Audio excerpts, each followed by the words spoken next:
Claustrophobia అంటే fear of closed spaces. అంటే ఏదైనా ఒక రూమ్లో కంప్లీట్గా క్లోజ్డ్గా ఉంటే అక్కడికి వెళ్ళడానికి దట్ పర్టికులర్ పర్సన్కి చాలా భయం వేస్తుంది, అసలు క్లోజ్డ్ స్పేసెస్లో ఉండలేరు.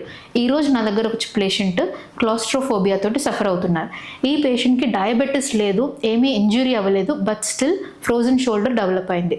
ప్రీవియస్ సమ్ ఇంజురీ నెగ్లెక్ట్ చేసి ఉంటారు, దానివల్ల స్లోగా అడెషన్స్ ఫామ్ అయిపోయి షోల్డర్ అనేది ఈవెన్ కొంచెం లిఫ్ట్ చేయడానికి ఆఫ్టర్ 60 degrees చాలా పెయిన్ఫుల్గా ఉండేది. ఆల్మోస్ట్ 1 year నుంచి ఈ పెయిన్ సఫర్ అవుతున్నారు. క్లాస్ట్రోఫోబియా వల్ల ఎంఆర్ఐ చేయించుకోలేకపోయారు.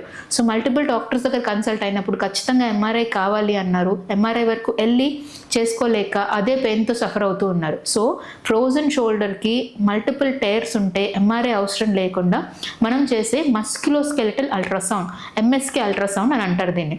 సో ఇది ఎంఆర్ఐ అంత అక్యురేట్ కాకపోయినా it gives a basic diagnosis. Tyres ఎక్కడ ఉన్నాయి, ఎంత ఉన్నాయి, ఎంత ఇన్ఫ్లమేషన్ ఉంది, బర్సైటిస్ ఉందా లేదా అనే బేసిక్ ఇన్ఫర్మేషన్ మనం అల్ట్రాసౌండ్లో స్కాన్ చేసుకోవచ్చు. సో ఒక మస్క్యులోస్కెలిటల్ అల్ట్రాసౌండ్ స్పెషలిస్ట్తో కనుక మీరు షోల్డర్ టైర్స్ని డయాగ్నోస్ చేసుకుంటే ఎంఆర్ఐ అంత దూరం అవసరం ఉండదు.